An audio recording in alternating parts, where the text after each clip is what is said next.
sit here tonight watching YouTube. The video's about the wild side of life.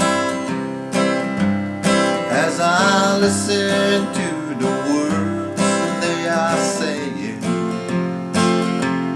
it brings memories when I was a trusting husband.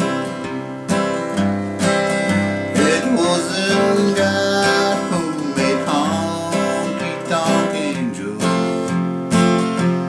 as you said in the words on your video.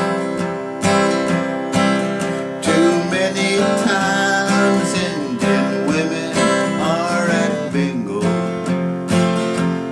That has caused many nish to go wrong.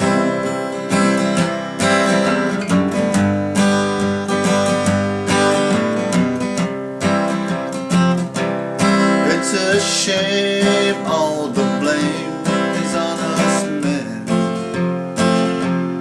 It's not true that you women feel the same. From the start, every fire that's ever stung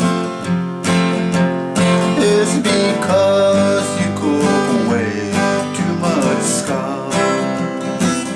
It wasn't God who made honky tonk angels, as you said in the words on your video. Too many times Indian women are at bingo. That has caused